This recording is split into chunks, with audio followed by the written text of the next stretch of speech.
two. So stand by, stand by. So I believe it is time that I can actually greet us all during this ceremony and time I of, believe it is time that I can actually.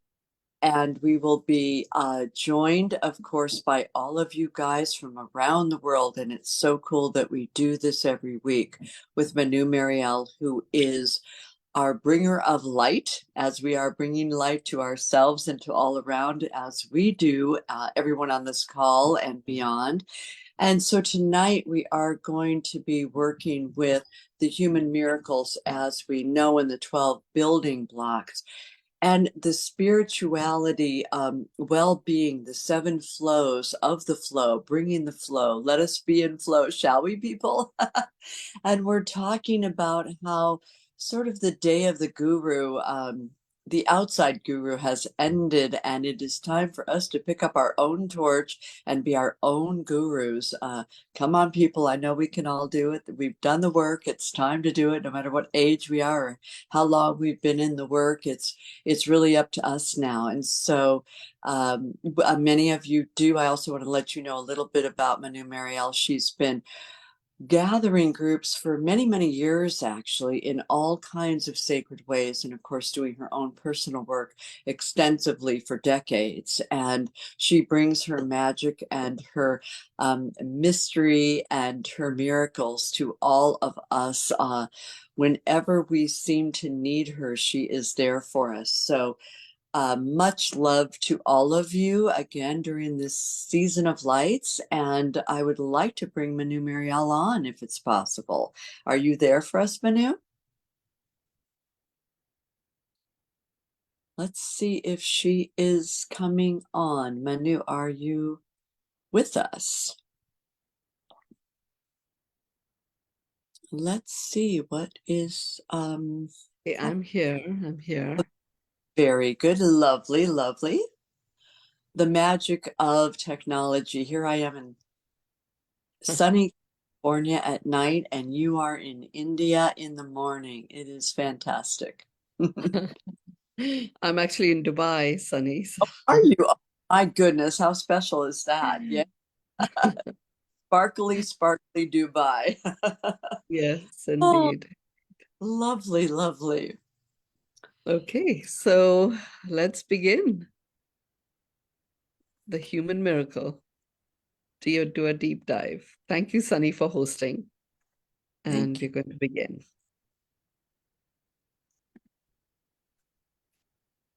Yes, Sunny and I were chatting earlier on, and I was just sharing with her that the Human Miracle series is a very powerful series, and it's a series that really gets you to understand that each one of us is a human, whole and complete human in our own right.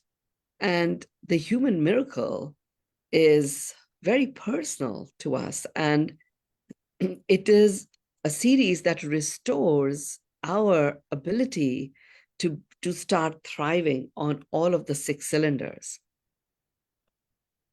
And Sunny was sharing that, everywhere she goes, it's like a given now that the age of the guru, giving the gurudom to a guru is gone. And this has been my thing right from the very beginning, where I sincerely believe that each one of us is the guru that we have been waiting for. And we can choose to give our power away to someone else or something else.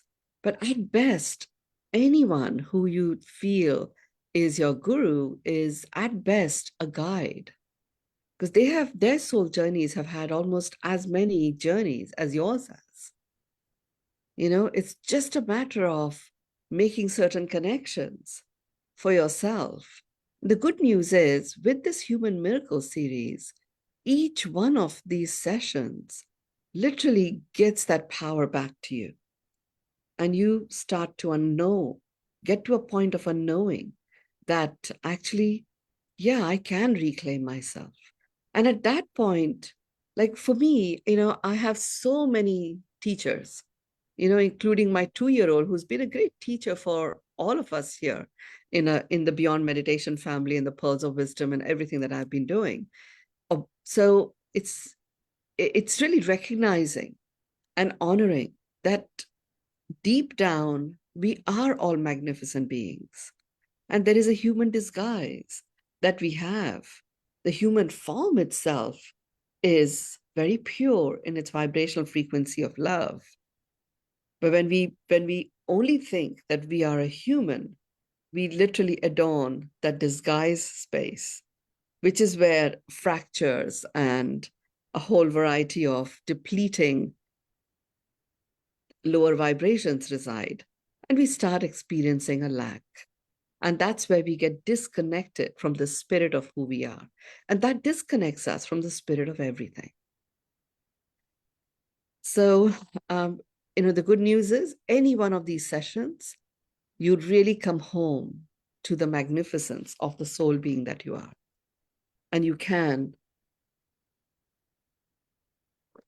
start reclaiming your position as your best teacher, where everybody who you have experienced as an enlightened being, who you may have regarded as your guru, becomes a comrade, a colleague, a collaborator, a co-creator, and a guide who you can revere and respect, whilst also revering and respecting who you are.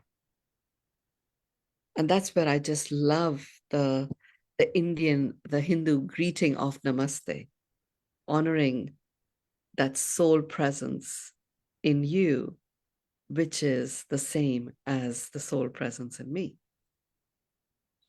So with that namaste, I begin this particular session, which is all about spiritual well-being. And this is the second part of spiritual well-being. Last week, we had the first part, which is about the 4 pillars of spiritual well-being. This one is about the 7 flows that enrich spiritual well-being. And Sunny, you're like an archetype representation of humans all over the planet as a host of the series. So as I'm talking about it, if anything comes up for you as a question, as an inquiry, as a share, then you are completely free to interrupt, and I'll bring you in. So just be mindful and aware of that. You don't need to suppress it at all, because there will be a reason why some aspect of what my sharing is going to be at that moment is called for. This series, yes, there is a preparation that I do always before we show up.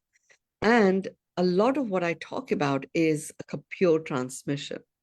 And I'm learning as much as each one of you is as I share this series. So here I'm talking about the 7 flows that enrich spiritual well-being, how you can identify what interferes with these flows, and what can you do to restore flow where it is lost. What can you expect when you are flowing in flow? So let's look at the first one. The first one is, it's literally the letter V. The letter V standing for visioning, vision.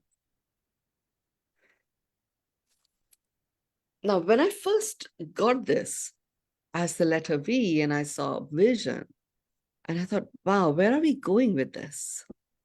And what I saw here was, at a physical level, our body is so perfectly constructed to support us in our spiritual well-being through the sensory system and each of the organs that make up our sensory system.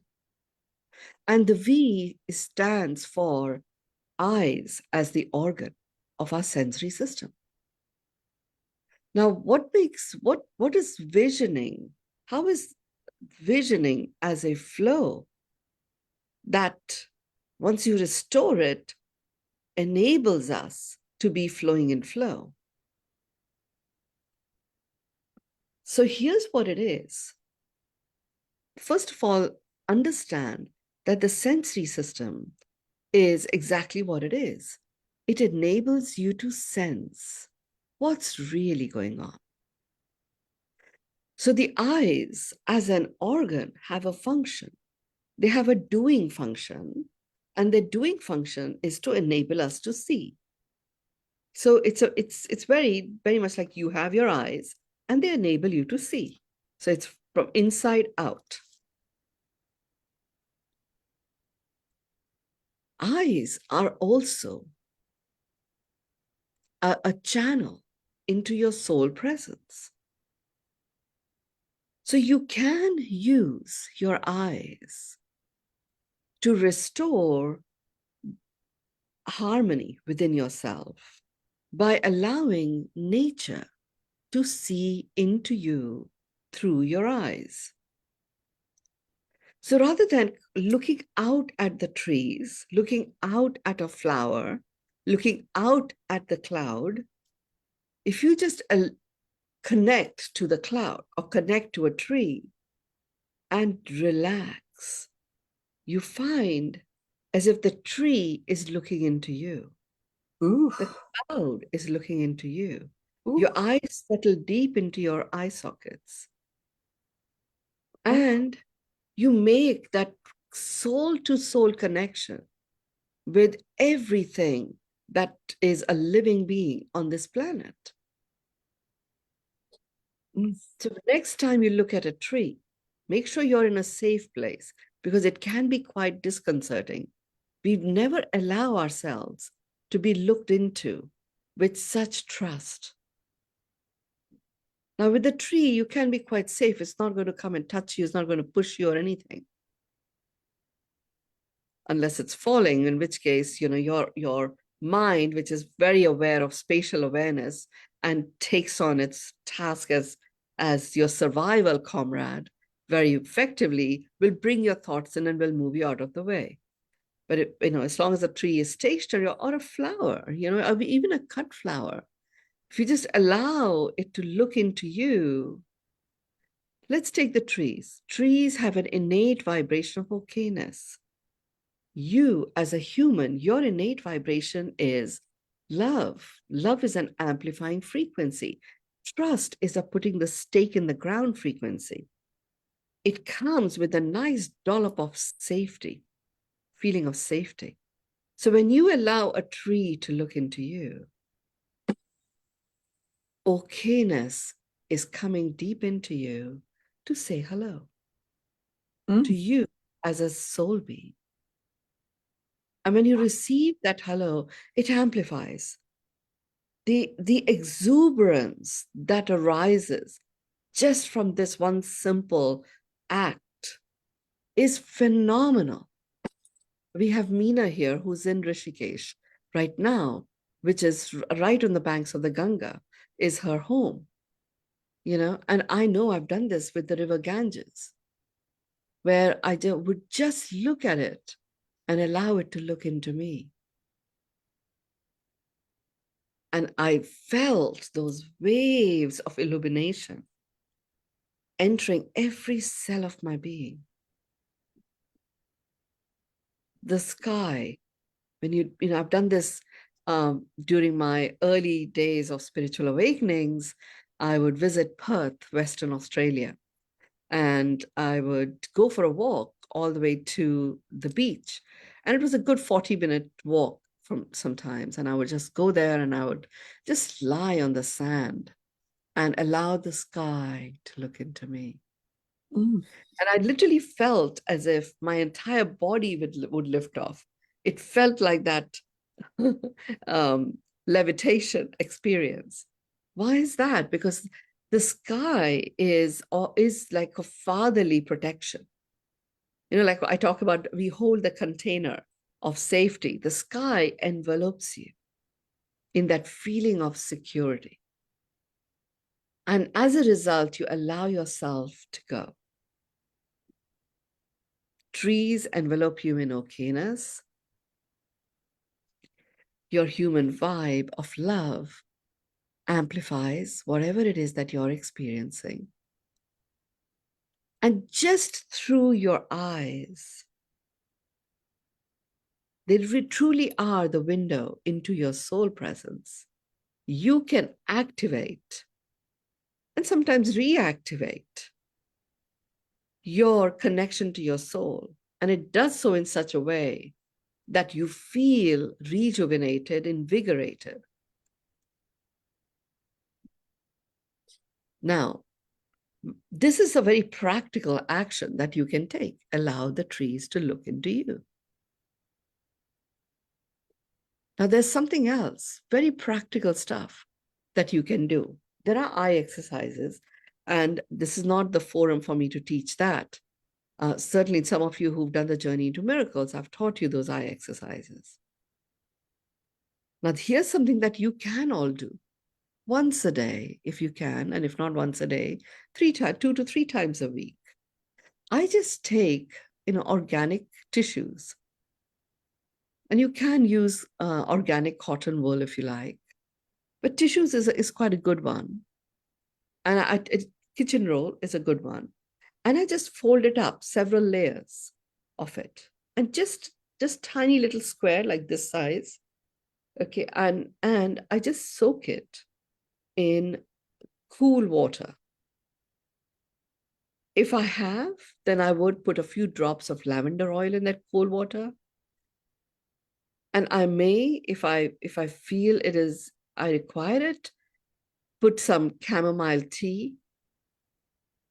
And then I can take the tea bag out. So I could have the chamomile tea water, put a few drops of lavender oil in it, dip this layers of kitchen roll that is this size in it, just squeeze it out, but it's still cool. And I just put them over my eyes. And I just lie there for 20 minutes. Half an hour is even better. And I imagine all these amazing vistas and views. I've been very fortunate to have lots of places where I have a room or a home with a view. And I just allow myself to go on this wonderful journey as I'm lying there with these iPads, self-created iPads on my eyes. And I allow myself to see all of those vistas. And I imagine as if each of those vistas is looking into me. So I have this beautiful 20 minutes to half an hour of just deep dive, being one with my soul, with complete conscious awareness. And by connecting it to the journey of which is of your own journey in this human form, where you have experienced and seen these amazing vistas, you're very anchored to the power and honor and respect and worthiness of this human form through which your soul is choosing to express itself. If there was any fragmentation of your soul, it comes right back. You experience energies that you might have given out or given over to circumstances, to our individuals, literally come back home to you. Mynoo, may I jump in? I didn't want Yes. to. You were saying so many things I've never heard before. That doesn't always happen very often with me. When I got cataracts at a young age. And so I, did the surgery and stuff, but I realized that I had some eye issues. I had vision, this or that. Anyway, I went very deep in myself because I believe in that. It's like, okay, I'll take care of the cataracts. I realized, Mynoo, you know what? I was afraid of seeing my future. Mm. And I just really was. And so I worked with that, and I felt that, I knew that the cataract surgery would be successful because I was doing the inner work too. But I just wanted to share that because this idea of allowing the trees, the water, the ocean, the sky, the rivers, the flower to see into me is just so moving. I could just cry my eyes out right now, actually. Yeah. I just want to share with you about the, sort of that other direction or our own emotion. I don't know if other people have that, but I certainly did. I really was afraid of my future, of seeing my future, Yeah. visioning. Yeah. I think I felt that I didn't really, I don't know what I was afraid of. It wasn't going to be as good as I wanted it to be, or it was, it wasn't like it was going to be a bad thing. I just was afraid. I'm just going to be honest. So I just wanted to Yeah. share that. It could simply be the uncertainty of it. It Yeah, may not be about anything specific. yeah. Remember, afraid is fear. Fear is false expectations appearing real. And when it Hmm. comes to the future, it's not real, right? It doesn't exist. Hmm. So whatever expectation you may have is a false expectation. Hmm. And whenever you imagine standing on a foundation which is false, Hmm. there's no foundation. So, your entire being is filled with uncertainty. Hmm. And that's really all that is happening there. False expectations appearing real at a foundation level. It's all, a lot of it is imaginary, but there is no solidity in it. And that is what it is. That is where we don't want to see the future happens. The other piece is, at best, if when you look at the future, at best, what do you see? You only see that which has occurred in the past.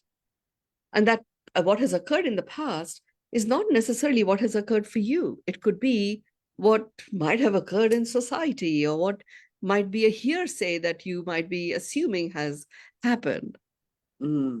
But the past also does not exist. Yes. What I found was, actually, the first time, Sunny, when you do this, you allow the trees to look into you, your eyes automatically start watering. Hmm. And people say it's so intense, so intense. It isn't intense. It's just that you feel seen for who you are without judgment. You feel received. You feel you belong. Like you can literally drop back, you know, know that you're held. And that's what is really, that it's tears of release and relief. So you can release this false expectations appearing real, Hmm. because reality is beyond anything that you can imagine. It is truly exquisite. Hmm. My Ooh. 5-year-old grandson, he's like, he goes into, well, this is a game. You're a human and you're in a game. This is a game. This is it's not real. It's a game. We are in like a computer game. And I said, so what's real? Well, real is a world that I come from. What is that world you come from? Well, it's a world where we have all the food that we need. We don't have to do anything if we don't want to do. And we can. And we just play with each other if we feel that we want to do it. But this is a game. And a game has to have bad guys and good guys.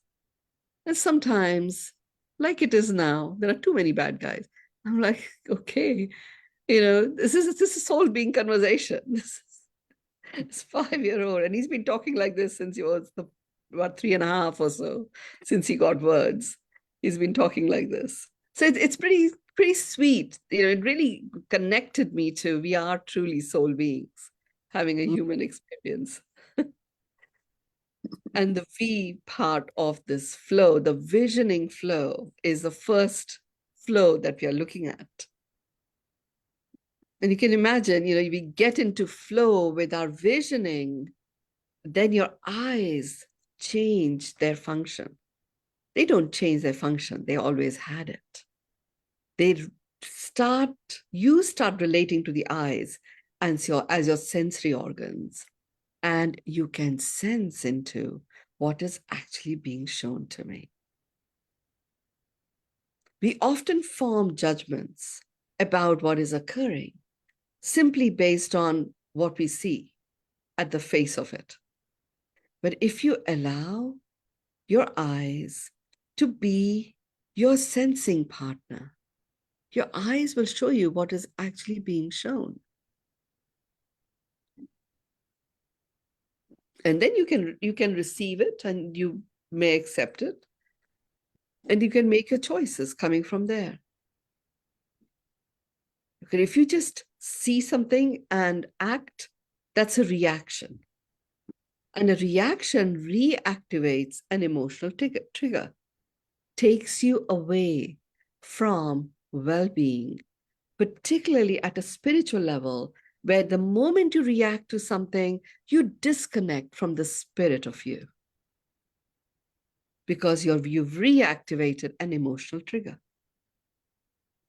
Hence, getting that flow in your visioning by working with your eyes. Yes, I did eye exercises. I used to wear glasses.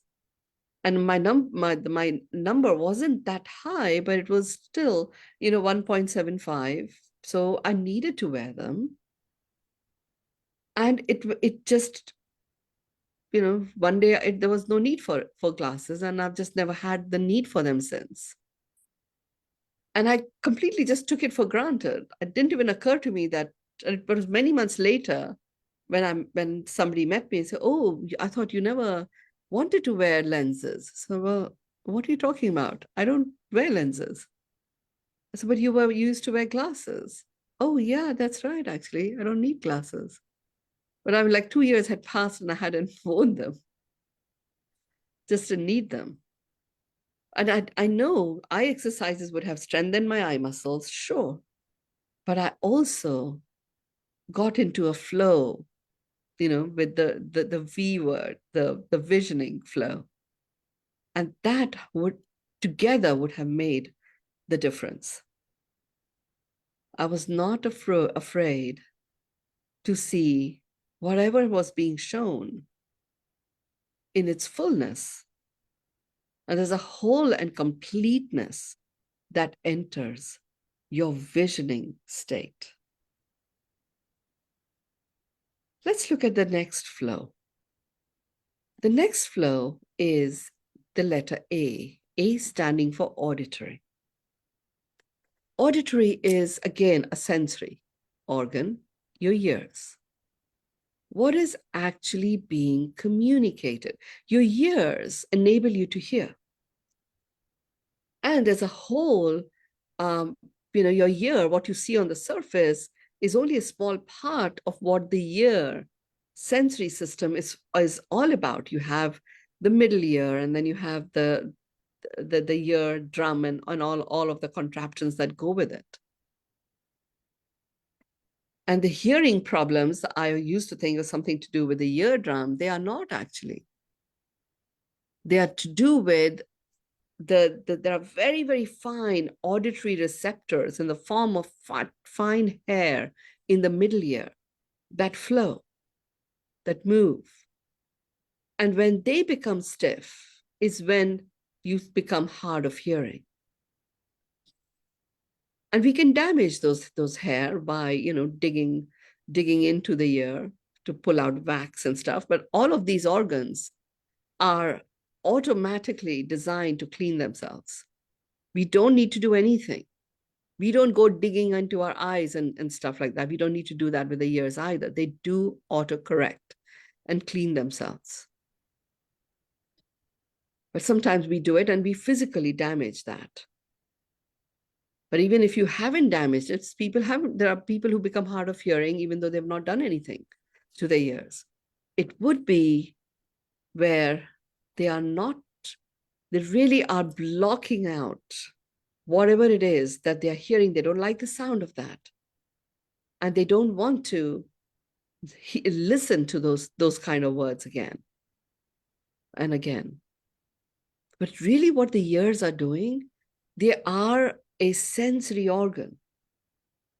And yes, they have a very specific physical effect. So it's very easy to only focus on the surface of hearing. But actually what the ears are enabling you to sense is what is being communicated. Now, many of you here have got um, amazing soul beings who you revere and you call as a guru, as your guru. When you are in their presence and they are communicating, they are speaking, your ears are actually operating as a sensory organ. You are sensing into what's being communicated. That's what you're doing at that time. And it feels like every word this amazing guru is speaking is something that is touching you at a very deep level, because you're allowing your sensory system to operate like a sensory system. You can do that with your own words. How fortunate are we that we have devices now where we can record ourselves and listen to it? And we can certainly, you know, take images, take pictures of places. And it's all there. The power of all of that is in our hands. So your ears as an access to flow that enables you to connect to your spirit, that is available and accessible to you if you allow yourself to engage with what's being communicated here. I'm hearing these words. What's actually being communicated? So I thought the first time I got to understand this, I thought, okay, let me take a character from my life who I believed was very damaging to me and who really deprived me of my dignity. Or that's how I thought about it. I know very well nobody deprives me of my dignity anymore. But during the time that I was interacting with this person, I certainly felt he was just depleting, destroying my dignity. So I thought, okay, and I could hear the word. This is my ex-husband, the one who was my childhood sweetheart, and after we got married, and there was domestic violence from the first year of marriage where he started hitting me. I could remember I went into certain scenes. It was not a comfortable experience, but I really wanted to connect to my ears as a sensory organ. I took some of the very major, um, catastrophic domestic violence incidents. And I wasn't being masochistic here. I really wanted to learn. But by this time, I am in a stronger place. I'm operating from source. So I could be in that scene where this scene is playing out through my imagination. And I could hear the words again and again being spoken. And I remember at that time, because he would always end a domestic violence episode with, like really he would be the one who would start crying, saying, "Why do you make me do this to you?" And he would leave me totally believing that I was making him do this to me.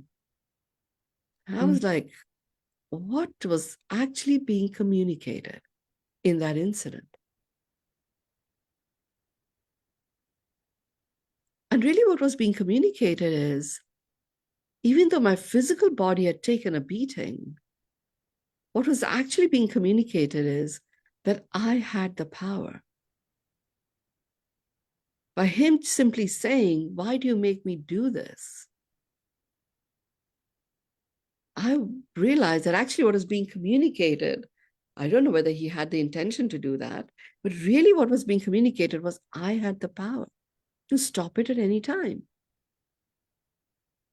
And I was just choosing at the time to accept that I was doing something that was making him do this, which even I didn't understand, so I didn't know what to stop doing.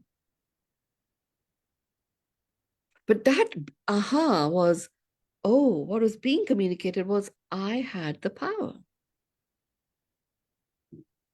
It was such a huge aha for me, and of course that led to this huge body of work that many of you here have done, which I call as living from source, which allowed me to go into what was that subconscious level programming that put me in an autopilot that simply gave my power away again and again and again.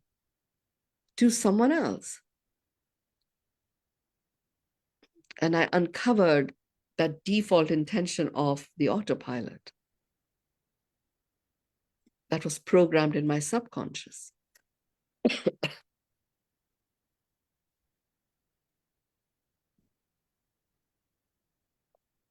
And that came from exercising the second flow, getting into flow at an auditory level. There's someone that I've done some pretty big, deep work with. Phenomenal soul being. She's created an international brand and always felt attacked for having done what she's done. Always felt attacked. And very rapidly, she was losing her hearing. So when I did a tuning into her body, I saw, and she totally believed that her eardrum had burst at some point. I saw that there was nothing wrong. Yes, her eardrum had burst at one point, her right eardrum, but she was losing hearing in both the ears. So it wasn't just the burst eardrum which had repaired fully. It was actually her middle ear. That's where I discovered these hair in the middle ear and how stiff they had become. Because she had become so rigid in her judgment and evaluation of certain types of people who she felt were attacking her. And she would immediately become stern.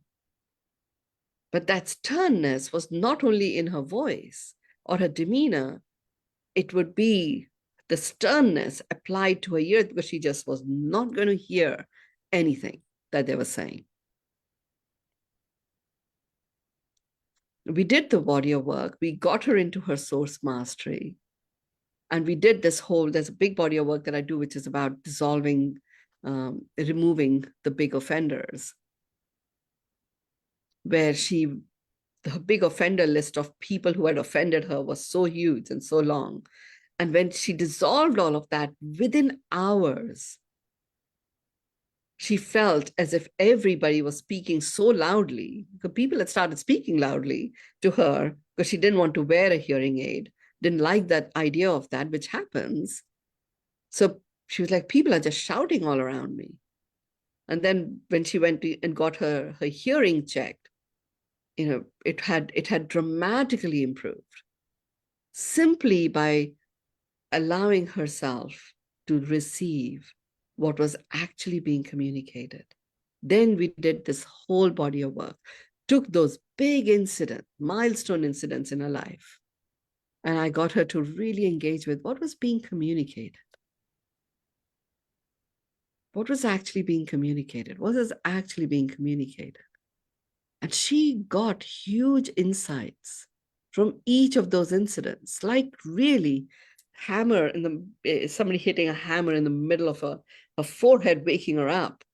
Those kind of insights. She was like literally bathing in gratitude for each of those huge offenders in her life, from competitors in her business to her siblings, to her children, to one of her grandkids, some of her school teachers, a whole host of people, some of her clients. And so because of this approach of really just don't want to know, don't want to hear that. So whenever you feel, I don't want to hear that, just pause. What's actually being communicated here? Your ears relax. You may experience a little bit of physical crackling. Nothing untoward will happen. Just allow yourself to receive what's actually being communicated. And you will be surprised with the insights. Anything you see, Sunny, that is showing up for you to share or inquire into? I would say that being a radio show host for so many years, I have really been so interested in creating for myself and for anyone around me. And then now that I'm a professor at a university, I've been working with the art of questioning, the art of listening. And someone very wise, I think it was Einstein, said that one can learn a lot about someone by the questions they ask. And so so what we're talking about with the ears and being sort of connecting to our soul in that way where the human sort of, but it's not even just human, right? Because I mean, we hear the sounds of the wind in the trees, we hear the birds singing, we hear dogs barking, we sing, we chant, the vibration of all that. And like you're saying, the vibration of the ears, even the trees, their root system has the same that filament, and it's not filament, but the little hairs, so they can hear each other and communicate. I'm very grateful for that, and I think that this is something that we can really take deep and feel, sort of the art of listening, don't you think? And allowing what we're hearing. We hear a bunch of stuff, but like there's a difference between hearing and listening, right? Correct, correct. Here, listening is where you are actually engaging with your ears as a sensory organ. What's being communicated here? You can Mm. hear, and you can actually also engage with what's being communicated here. Communication literally makes you a comrade. You become an automatic collaborator and co-creator. And you can choose to exercise that or not. It's up to you. Hearing, if you're only engaged with hearing, you keep in that vigilant reactive state all the time. And that's the reason why even the most on the edge people, music does something to them. But that's Mm. the time they actually listen. And isn't it also when you're saying all these different things, and when I was talking about the tree and stuff, I was really having this feeling of feeling the listening, feeling the vibration, feeling and again, when people speak to us or when we speak in a certain tone, our voice, when someone speaks to us in a certain tone, it makes a Yeah, huge difference. And, sort of finding those sweet spots in the way that we might speak to people or how people speak to us. Again, the wind, the trees, the ocean, so it's really a feeling thing, isn't it? I mean, at least that sort of yeah, very the communication mechanism yeah, portal. yeah, very true, very true. So let's go to the next flow. The next flow is the letter K. K is kinesthetic. It's the feeling, and it could be feeling that is associated with the skin as a sensory system. It's a skin that gives you that feeling abilities. Getting into into a flow with your feelings actually activates some of the other cylinders, like the mental and emotional cylinders, using your sense of touch as your a physical access point to the feeling.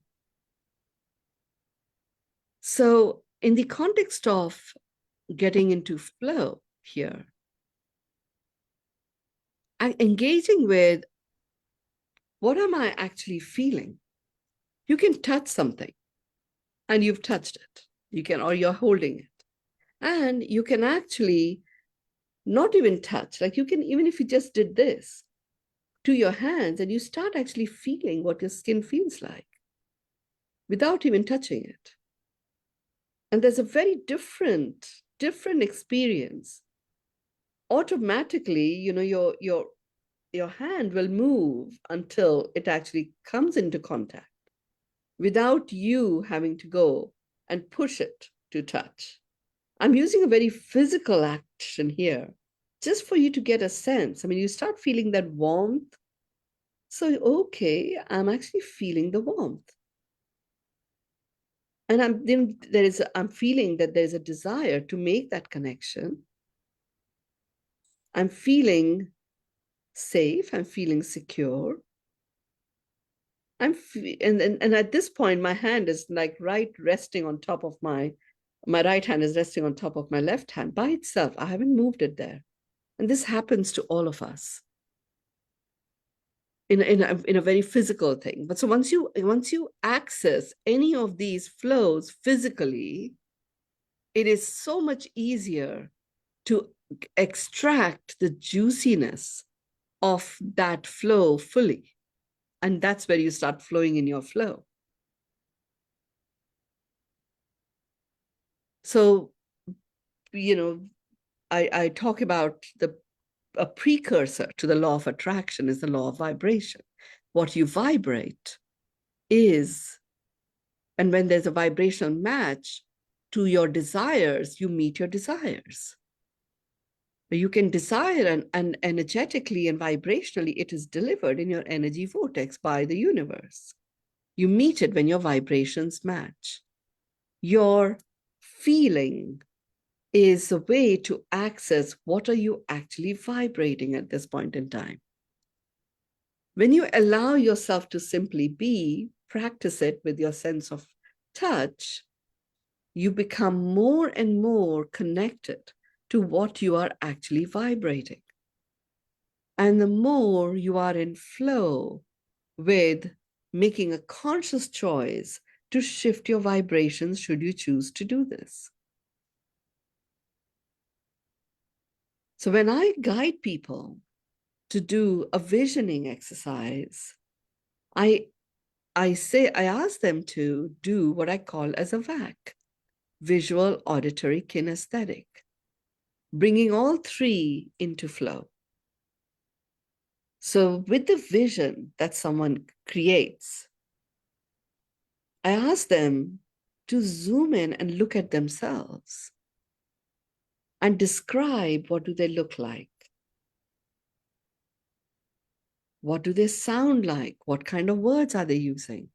And what are they feeling like? I get them to look at people around them, looking at them, realizing this vision.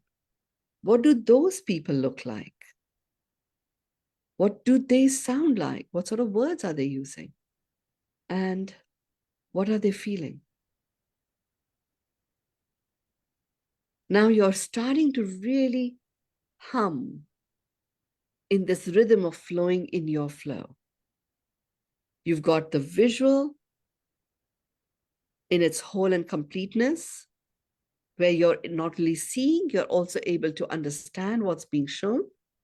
You've got your hearing, which is hearing, but also you understanding what is actually and sensing into what's being communicated, and you experiencing the fullness of your feelings in such a way that those feelings touch, move, and inspire you. You're in a very healthy state of connecting to your spirit. Spiritual well-being becomes your reality. And in that state, you connect to the spirit of everything and you express yourself with that spiritedness of you. That's what occurs. I'm conscious of the time, so I'm going to move to the next flow. The next flow actually is linked to your nose as your sensory organ. Your nose is interesting. He has a nose. He has a nose for it. It's like it's as if you can sniff what's so. Nose as a sensory organ really enables you to sense what's real, what's so. So you may have something that smells wonderful because it's been laden with lots of external factors for it to smell really good. But if you allow your nose to guide you to get that flow in terms of reconnecting to the spirit of you, your nose plays a very important role. It allows you to sniff what's really so. And sometimes when we meet certain people and some of them you just click wonderfully, and others just something's off, something's off, something's off. You can't put your finger on it. Get to your nose. And your nose will tell you what's so. It's literally as simple as that. When I applied the nose flow to my ex-husband, and I took that particular, certain incidents that I was referring to, where what was really being shown to me, what was actually being communicated. And I said, okay, if I was to apply my nose to that incident, what is it that I was sensing? What is so in that incident? And what I saw was that this human being who was beating me up with such strength was actually crying out for attention and was desperate to feel he belonged simply for who he was, as opposed to someone who had to fulfill certain expectations before he would be accepted.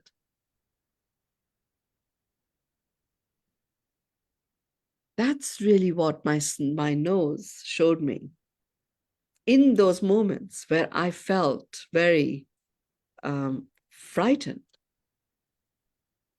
just because of the power with which I was being attacked.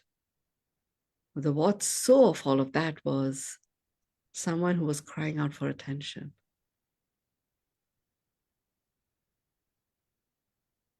I didn't need to go and, accept all of that again, but it was useful to see that what was actually being shown to me, what was actually being communicated. And I was feeling afraid, but actually what was so was someone who was very, very vulnerable and tender, desperately wanting to feel that they meant something that was worthy of attention.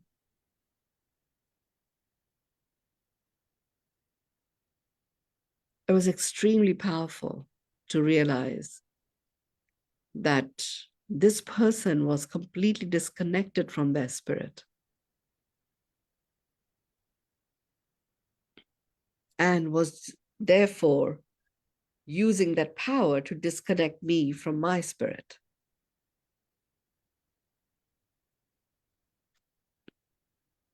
But I didn't have to conform. And when I stopped conforming is where my life transformed. So I had the power then, I have the power now, I have the power all the time to transform any area of my life: physical, mental, emotional, spiritual, social, or environmental. I'm going to continue with the next one, which is the fifth flow, denoted by your taste. There are nuances. If you were to just use taste in its very, in a form that we all understand, we taste food, we taste flavors in foods. There are so many nuances, and there are so many taste buds that we have, but there's nothing haphazard about taste buds. There are different tastes that you feel in different parts of your tongue. There is a structure and a system and a method to how the taste buds are organized. And it is the nuances that give you the fullness of the yumminess in the various flavors that come together, which is why certain types of foods blend perfectly, and there are others where there's such contrasting flavors that the taste is very different. but there is a taste to in every experience. Was it a delicious? I thought, okay, let me ask this question. Let me find in the last 10 years of my life, if I was to choose some experiences I've had, which I would classify as truly delicious. And I actually came up with so many of them. And I went into, okay, what was delicious? That's a strange question for an experience. And I realized that whenever we have an experience, we are engaged fully in that experience. All our senses are engaged in it. And just asking this question, let me choose which experiences were the most delicious ones. They automatically, when you postmortem them, you realize that there are so many layers of wonderful flavors embedded in, to such an extent that even the bad and the uglies, you can see them and they don't bother you anymore. These five, and I'm talking about 7 flows, these 5 flows, if you can master these, you will, your spiritual well-being is unwavering. You literally get present to the whole and completeness and the perfection in amidst all of the imperfections of the creation that we are all a part of. You are plugged into your spirit, you're expressing your spiritedness, you're connecting to the spirit of everything. Sunny, I'm going to just cover the other 2 flows and then I'll bring it back to you. The 6th one is about, it's a whole brain state. Recognizing that, yes, we do have a left brain, which is where a lot of logic and system and structures reside. And there is a right brain, which is much more innovative, creative, flowing in flow. And the flow that you wish to get to is being in a whole brain state, where both the left and the right brain are perfectly connected and feel whole and complete amidst themselves and as a whole construct of your brain, where you feel whole and complete fully. Whole brain state can be accessed through your breath, the 9-4-6 breath, where you breathe into the count of 9, hold to the count of 4, breathe out to the count of 6, is a whole brain state access point. There are certain brain exercises, brain gyms, that you can have access to online. They also support a whole brain state. And there's a way in which I teach people to cross their ankles and their hands, depending on which side of their brain is stronger. That also gets you into a whole brain state. So find ways in which you can get into a whole brain state. 9-4-6 breath is a very easy access point to this.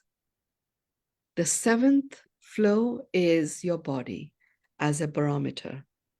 Unequivocal flow of yumminess in your body gives you a very good indicator that you are plugged into the spirit of you.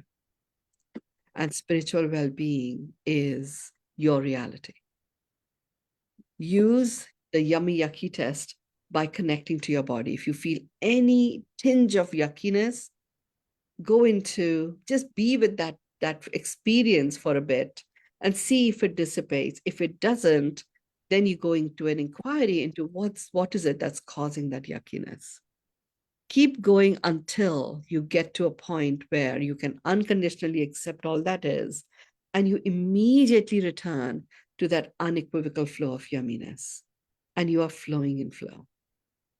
Over to you, Sunny, to complete and conclude. Oh, My goodness. And how yummy, delicious, delectable, delightful has all this been. Again, it's so great to be doing these with you, Manu. And I know we all love joining in, and even at this time, when people are busy and stuff, but it just blows my mind literally that you come up with things that I've never heard before. And I always think that, sort of impossible. The idea of the delicious, I think that's so incredible because, I mean, do we not, when we're experiencing something that is filled with love and fun and joy and laughter and stuff like that, do we not just want to call it delicious? Do we not just want to call it delectable? Do we, yummy, delightful? And I do, Manu, actually call those kinds of full body people, environment, community, dancing, laughing. I call that delicious and delectable. So I absolutely loved this one. Yay. I'm so glad I'm and I'm so glad all you guys are too. And we shall be joining again. We're going over a little bit, so I'm going to wrap it up. Thank you, thank you, thank you. Namaste to you all. Blessings, love to you all for joining us tonight. It's been an absolute pleasure for us to be with you, and we shall be with you again shortly. In the next week, we shall see you again. And happy everything, merry everything, and let us have a delicious time tonight or today. Thank you. Yes, the moment belongs to you was my message for the holidays. And indeed, the moment belongs to you. And I will see you all on the next Human Miracle session next year. Have a great celebration and completion of 2023, welcoming 2024. Thank you, everyone. Namaste. Thank you. Thank you, Bye. Mynoo. Bye. Bye-bye.